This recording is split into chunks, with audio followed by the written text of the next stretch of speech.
কাল ধরে পাহাড়ি এলাকায় আদিবাসী বা উপজাতিরা কিন্তু বসবাস করে আসছে। তাদের সঙ্গে সমতলের মানুষের যোগাযোগ খুবই কম। ব্রিটিশ শাসনের সময় থেকে তাদেরকে আলাদা করে রাখার চেষ্টা করা হয়েছিল, কিন্তু স্বাধীনতার পরে আদিবাসীদের মূল স্রোতে ফিরিয়ে আনার বহু চেষ্টা হয় এবং চেষ্টা চলছে। তাদের আর্থসামাজিক উন্নতিরও চেষ্টা করা হয়, কিন্তু তারপরেও আদিবাসীদের মধ্যে বেশ দারিদ্র বা বঞ্চনার জায়গাটা এখনও রয়ে গেছে, বা তারা এখনও দারিদ্র বা বঞ্চনার শিকার হচ্ছে। তো আমরা আজকে ট্রাইবের আলোচনার চতুর্থ ক্লাসে শিডিউল ট্রাইবদের প্রবলেমগুলোকে জেনে নেব। চলো আজকে আমাদের ক্লাসে আমরা আলোচনা করি প্রবলেম অফ শিডিউল ট্রাইব বা উপজাতি বা আদিবাসীদের সমস্যাগুলিকে নিয়ে, বা আদিবাসীরা কোন কোন সমস্যাগুলি ফেস করেছে বা করছে এখনও। ওকে, চলো। প্রথমবারের জন্য যারা এসছো, প্রথমেই বলে রাখি তারা অবশ্যই চ্যানেলটিকে সাবস্ক্রাইব করে রাখো, এবং বাংলায় সমস্তত্ব আলোচনার জন্য আশা করি তোমাদের জন্য এটা খুব গুরুত্বপূর্ণ একটা চ্যানেল। যারা প্রথমবার এসছো তারা অবশ্যই আগের ভিডিওগুলো দেখো এবং বন্ধুদের সঙ্গে শেয়ার করো যদি ভালো লাগে, এবং সাবস্ক্রাইব করে যাও। ওকে, চলো শুরু করছি আজকের আমাদের আলোচনা প্রবলেম অফ শিডিউল ট্রাইব, যেখানে ট্রাইব সম্পর্কে তোমাদের বেসিক নলেজ প্রত্যেকেরই আশা করি এতদিন তৈরি হয়ে গেছে, কারণ আমরা দীর্ঘ যে 3টি ক্লাসের আলোচনা করেছি তার মধ্যে দিয়ে আমরা এই ধারণাটুকু অন্তত পেয়ে গেছি যে কারা ট্রাইব বা কাদেরকে ট্রাইব বলা হচ্ছে। তো তারপরেও আমি বেসিক জায়গা থেকে আরেকটু আলোচনা করে নেবো। যারা প্রথমবারের জন্য এসে তারা এই ভিডিওটা ট্রাইবের বেসিক আইডিয়াটা এর মধ্যে পেয়ে যাবে। চলো, schedule tribe are those communities for outside of the caste system of our society and they live in hills, forest and coastal and desert area and even island.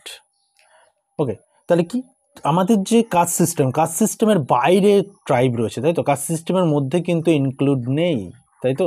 তো ইনক্লুড নেই, কাস্ট সিস্টেমের বাইরে আমাদের ট্রাইবটাকে শিডিউল ট্রাইব কমিউনিটিসকে আমরা দেখতে পাচ্ছি, এবং যারা মেইনলি বসবাস করছে কোথায়? হিল, ফরেস্ট, কোস্টাল, ডেসার্ট এরিয়াতে, ইভেন আইল্যান্ডেও আমরা দেখেছি। গত ক্লাসে আমরা আলোচনা করেছি আন্দামান আইল্যান্ডে, নিকোবর আইল্যান্ডে প্রচুর ট্রাইব দেখতে পাওয়া যায়, এবং সেই ট্রাইবগুলোকে নিয়েও আমরা আলোচনা করেছি।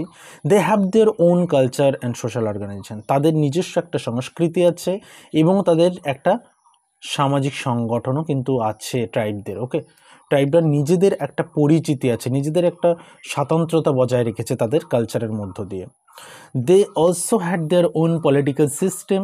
In course of time, some of them have adopted Hinduism, Islam, Christianity, and tribal art, dance, craft still have instinct value, polygamy, and both monogamy are prevalent among tribal.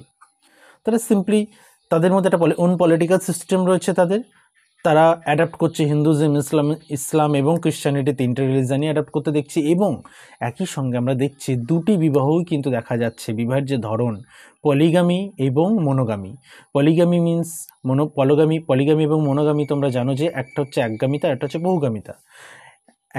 একটা বিবাহের মধ্যে আমরা কি দেখছি? পলিগামিতে দেখছি একজন পুরুষের সঙ্গে অধিক নারীর বিবাহ, বা একজন নারীর সঙ্গে অধিক পুরুষের বিবাহ।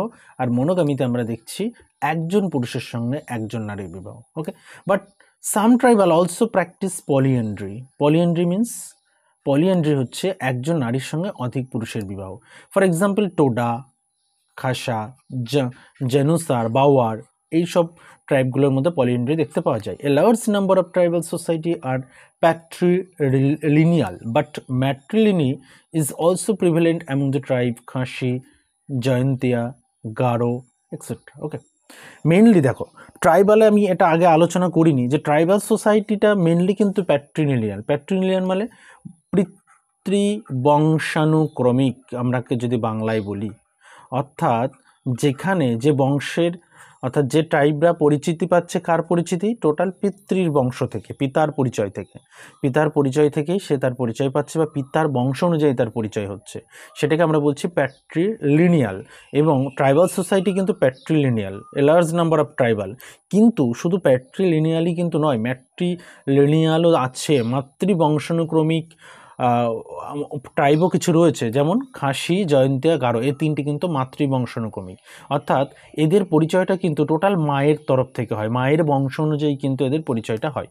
The traditional economy of tribal is characterized by gathering, hunting, fishing, shifting, cultivation and agriculture. আমরা আগেও আলোচনা করেছি ট্রাইবদের ইকোনমিটা ইকোনমিটা অ্যাকচুয়ালি গড়ে উঠছে কিসের ওপর বেস করে? ইকোনমি দেখো, ট্রাইবদের ইকোনমি অ্যাকচুয়ালি গ্যাদারিং, হান্টিং, ফিশিং এবং শিফটিং, কাল্টিভেশন, এগ্রিকালচার, এগুলোর ওপর বেস করেই কিন্তু তাদের ইকোনমিটা গড়ে উঠেছে। তো মেইনলি এখন কি হচ্ছে, they have their weekly market called haat, এবং আমরা জানি তাদের সাপ্তাহিক যে মার্কেটিংটা তারা করতো, বা সপ্তাহে তাদের যে মার্কেটটা বসতো, সেই মার্কেটটার নাম কি ছিল? হাট। আমরা এখনও এই কথাটা আমাদের মেইন স্ট্রিম সোসাইটির লোকজনের মুখে মুখে প্রচুর গ্রামে কিন্তু প্রচলিত আছে। Previously they practice barter, but now money has become medium of exchange. আগে কি হতো, একদম প্রথমের দিকে কি হতো, বার্টার সিস্টেম, বিনিময় প্রথার মধ্য দিয়ে তাদের সব কিছু টোটাল প্রসেসটা চলতো। এখন কিন্তু যেহেতু তাদের মিডিয়াম অফ এক্সচেঞ্জ কি মানি, সেহেতু তারা কি করছে, the traditional economy of tribal for subsistence not for profit. Okay, traditional ইকোনমিটা কিন্তু এভাবেই এগোচ্ছে। এবার বর্তমানে আমরা একটু কিছুটা টাচ করে আমরা প্রবলেমের মধ্যে ঢুকবো অ্যাকচুয়ালি। তো যখন হেডলাইনটা দিয়েছে, schedule tribes today, most of the schedule tribes today are followers of tribal religion, Hinduism, Buddhism, Islam, Christianity. Actually কী হচ্ছে, শিডিউল ট্রাইব কী হচ্ছে, শিডিউল ট্রাইব কিন্তু হিন্দু, মুসলিম, বুদ্ধিজম, ইসলাম, এই যে মূল বা প্রধান যে চারটি ধর্ম, সেই চারটি ধর্মকে তারা কিন্তু অ্যাডাপ্ট করার চেষ্টা করছে, তারা ফলো করছে। The adaptation of other religion faith had forced them to give up tribal customs, traditions, festival, art and dance. এবার যখনই তারা অন্য কোনো ধর্মকে অ্যাডাপ্ট করছে, স্বাভাবিকভাবেই তাদের যে নিজস্ব কালচার, তাদের যে নিজস্ব customs, tradition, festival, art, dance, song, এই প্রত্যেকটা কিন্তু সব কিছু কিন্তু কী হচ্ছে, আস্তে আস্তে সেগুলো হারিয়ে যাচ্ছে, এবং তাদেরকে কি ফোর্স করা হচ্ছে সেগুলোকে গিভ আপ করার জন্য। Okay, a number of tribal cultural trait have become extinct or are in disuse, are for example the institution of Akhra youth dormitory, এবং কিছু জায়গায় দেখা যাচ্ছে number of tribal cultural trait কিছু রয়েছে ট্রাইবালদের, যেগুলো কিন্তু আমরা আখড়া বা ইউথ ডরমেটরিতে কিন্তু আমরা দেখতে পাই। এই উদাহরণটা দিয়ে বুঝতে পারি আর কি। The marriage of tribal girl with non tribal boys is also taking place. আগে কি হতো, আগে ট্রাইবালদের মধ্যে কিন্তু এন্ডোগামি ছিল। এন্ডোগামি মিন্স অন্তর্বিবাহ, অর্থাৎ একটা ট্রাইব সেই ট্রাইবের বাইরে কখনোই বিবাহ করতে পারবে না। এখন কিন্তু কি হচ্ছে, যে tribal girls with non tribal boys is also taking place. বিবাহ কিন্তু ট্রাইবাল গার্লের সঙ্গে একটা নন ট্রাইবাল বয়েজের সঙ্গে বিবাহ হচ্ছে। Entry of outsider in tribal area and division of tribals in different religious group has resulted in the identity problems. এবার বিভিন্ন ধরনের এই যে আউটসাইডাররা ঢোকার পরে ডিফারেন্ট রিলিজিয়াস গ্রুপ ক্রিয়েট হচ্ছে, ডিভিশন হচ্ছে ট্রাইবালদের, তার ফলে কী হচ্ছে, প্রবলেমের একটা ক্রাইসিস কিন্তু তৈরি হচ্ছে, বা আইডেন্টিটি ক্রাইসিস তৈরি হচ্ছে ট্রাইবালদের মধ্যে। Culture contact, industrialization, urbanization have also resulted loss of tribal ways of life. এবং একই সঙ্গে যে কালচারের কন্ট্যাক্ট, ইন্ডাস্ট্রিয়ালাইজেশন, আরবানাইজেশন, এই ধরনের ঘটনাগুলোর ফলাফল হিসেবে ট্রাইবরা কিন্তু তাদের যে ওয়ে অফ লাইফ, তাদের যে জীবনধারার রীতিনীতি, ট্র্যাডিশন, এই সবগুলোকে কিন্তু হারিয়ে ফেলছে। And they are also demanding autonomy of the region in the which they live, employment or local people in employment and jobs. এবং তারা কি করছে, তারা একই সঙ্গে ডিমান্ড করছে কি, employment of local people in employment and job, এবং একই সঙ্গে তারা আমাদের যে মেন স্ট্রিমে কিন্তু তারা এমপ্লয়মেন্ট চাইছে, তারা কিন্তু সেখানে জব চাইছে। ওকে, সো শিডিউল ট্রাইবদের বর্তমানের এই চেঞ্জেসগুলো আমরা লক্ষ্য করতে পারছি বিভিন্ন কারণের জন্য। এইবার আমরা দেখি কি প্রবলেমগুলো তারা ফেস করেছে। প্রবলেম নাম্বার 1 দেখো, 1 নম্বর প্রবলেম আমরা বলতে পারি যে রিলেটেড টু দি ফরেস্ট। দেখো, তাদের মেইন যে ভিত্তি, তাদের ইকোনমি বা তাদের বেঁচে থাকার যে রসদ, টোটালটাই কিন্তু ফরেস্ট। মানে উইথাউট ফরেস্ট ট্রাইবালরা কিন্তু কখনোই বাঁচতে পারবে না, তাই তো। তো স্বাভাবিকভাবেই এই ফরেস্ট হচ্ছে তাদের বাঁচার একমাত্র রসদ, যেখান থেকে তারা প্রতিদিনের সমস্ত কিছু কিন্তু এই ফরেস্ট থেকেই তারা কালেক্ট করছে। তো স্বাভাবিকভাবে এই ফরেস্টের সঙ্গে যদি তাদের কোনো প্রবলেম হয়, তাহলে সেক্ষেত্রে তাদের তাদের বেঁচে থাকার আসল রসদটাই কিন্তু হারিয়ে যাবে। সমস্যাটা কিন্তু এখানেই প্রথমে হয়েছে। In the forest ST lived enjoying hunting, gathering and shifting cultivation artifacts made by the forest material. তাহলে বুঝতে পারছো ফরেস্টের প্রত্যেকটা বিষয় দিয়েই কিন্তু তারা আর্টিফ্যাক্টস তৈরি করছিল, শিফটিং, গ্যাদারিং, হান্টিং সব ফরেস্টকে কেন্দ্র করেই। But forest policies regulations have snatched away traditional rights of STs over forest. এবার কি হলো, ফরেস্টের যে পলিসি এবং রেগুলেশনস আসলো, সেই রেগুলেশনসটা কিন্তু তাদের যে ট্র্যাডিশনাল রাইটসটা আর থাকলো না ফরেস্টের ওপরে। Due to this economic activities of tribal like food gathering, hunting, shifting, cultivation and cottage industry have been affected adversely. তার ফলে তাদের যে মূল যে সম্পর্ক, তাদের যে প্রধান সম্পর্ক ফরেস্টের থেকে যে বিষয়গুলো তারা কালেক্ট করতো, হান্টিং, শিফটিং, কাল্টিভেশন, কটেজ ইন্ডাস্ট্রি, প্রত্যেকটাই কিন্তু বিভৎস, মানে খুব বিরূপ, তার উপর একটা খুব বিরূপ প্রভাব পড়লো। এবং it has brought the question of existence before a number of tribe living forest based economy. তাহলে ফরেস্ট বেসড ইকোনমিকে কেন্দ্র করে যে ট্রাইবগুলো বেঁচে থাকছিল এতদিন, বা তাদের যে বাঁচার যে রসদ, সেটা কিন্তু তারা হারিয়ে ফেলতে লাগলো। এটা হলো 1 নম্বর প্রবলেম, এবং খুব গুরুত্বপূর্ণ একটা প্রবলেম। এবং এরই সঙ্গে অ্যাটাচ করে আমরা আরেকটি প্রবলেম পড়বো, যেটা হচ্ছে problem of agriculture. Some tribal practice agriculture and are known as agricultural tribes such as Munda, Oraon, Ho, Santhal, etc. Agricultural land of tribals are located near hills or foothills or forest. দেখো, যে tribal কিছু tribe আছে যাদেরকে আমরা কি agricultural tribe বলে থাকি, অর্থাৎ সেই ট্রাইবগুলোর প্রধান জীবিকা হচ্ছে কিন্তু এগ্রিকালচার। এবার কি হলো, land cultivated are known as a don mean downland, and tanr means হচ্ছে upland. In don land good variety of paddy are cultivated by wet cultivation method, but in Tanrland maize, মিলে, মারিওয়া, আরহার, তিসি, মাস্টার্ড এক্সেট্রা আর শোন বাই ড্রাই কাল্টিভেটেড মেথড। তাহলে এই দুটি মেথডে দুটো জায়গায়, একটা ডাউনল্যান্ড আর একটি হচ্ছে আপল্যান্ডে, তারা কিন্তু কাল্টিভেট করতো। And there is no assure mean of irrigation, so cultivation of rabi crops and garma crops is negligible. In this way, agriculture too does not provide them employment round in the year, and it also does not provide sufficient food for family round the year. এর ফলে কি হচ্ছে, দেখো এখানে একটা বিষয় কি হচ্ছে, যে কাল্টিভেশন মেথড হচ্ছে দুটো মেথডে করা হচ্ছে, এবং এখানে যখনই ইরিগেশনের প্রবলেমটা আসছে, খরার সমস্যাটা আসছে, তার ফলে কী হচ্ছে, যতটা যেভাবে তারা চাষ করছে সেই চাষটা ঠিকঠাক হয়তো হচ্ছে না, কারণ তারা কিন্তু টোটালটাই ডিপেন্ড করছে অ্যাকচুয়ালি বৃষ্টির ওপর। তো সেখানে যদি বৃষ্টি না হয়, স্বাভাবিকভাবে ফসলটা কিন্তু হবে না। তো সেই ফসলটা না হওয়ার জন্য একটা হচ্ছে ওয়েট কাল্টিভেশন মেথড, আর একটা হচ্ছে ড্রাই কাল্টিভেশন মেথড। এই দুটো মেথডে যখন চাষ করতে গিয়ে তাদের একটা প্রবলেম ক্রিয়েট হচ্ছে, যেটা কিন্তু অ্যাকচুয়ালি সারা বছর তাদের যে ফসল দরকার, সেই ফসলটা তারা ফলাতে পারছে না। And agricultural crop are sometimes destroyed by wild animals, PTGs, Gond, Bhil, Meena, Santhal, Oraon, Munda etcetera are numerically dominant tribe of our country. এবং বিভিন্ন ট্রাইবরা সেগুলোকে হরণ করছে, নষ্ট করছে, এবং বিভিন্ন ওয়াইল্ড অ্যানিম্যালদের দ্বারাও কিন্তু ফসল নষ্ট হচ্ছে। নাম্বার 3, ল্যান্ড দরকার।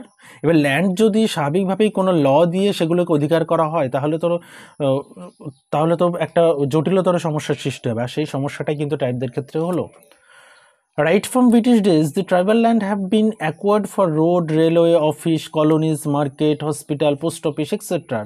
কি হলো, ব্রিটিশরা তাদের সময়ে বিভিন্ন বিষয়গুলো, এই যে রোড, রেলওয়ে, অফিস, কলোনি, এগুলো তৈরি করতে প্রচুর ল্যান্ড দরকার, সেই ল্যান্ডগুলোকে কিন্তু তারা দখল করতে লাগলো। The outsider, contractor and money lender have also purchase land of ট্রাইবালদের ল্যান্ড কিনে নিতে শুরু করলো। Marriage of tribal girls and non tribal also resulted in land alienation. এবং একই সঙ্গে এই যে ট্রাইবাল গার্লের সঙ্গে যখন নন ট্রাইবাল বিবাহ হচ্ছে সেখানেও একটা এফেক্ট পড়ছে। Rich tribal are also purchasing the land of poor tribal, এবং তাদের মধ্যেও একটা দ্বন্দ্ব তৈরি হচ্ছে। In this way land alienation has resulted in landlessness among tribal. এই প্রসেসটার মধ্য দিয়ে আলটিমেটলি সবচেয়ে বেশি ক্ষতিগ্রস্ত হচ্ছে কে? পুয়ার ট্রাইবালরা। পুয়ার ট্রাইবালদের কাছে কোনো ল্যান্ড থাকছে না। And the state enforce tenancy law to protect landless of tribals, the Chotanagpur tenancy act 1908, the Santhal Pargana Tenancy Act 1948, but even this law have not been able to prohibit the incident of land alienations in tribal area of Chotanagpur. এই লগুলোর actually কী হয়েছে, কোনো বাস্তব প্রয়োগ হয়নি, তার ফলে ল্যান্ডের সমস্যাটা কিন্তু তাদের একটা থেকেই গেছে। Number 4, independence and bonded labour. এখানেও একটা তারা প্রচুর দেনাগ্রস্ত হয় এবং বন্ডেড লেবার হিসেবে কিন্তু কাজ করতে শুরু করে। কেন?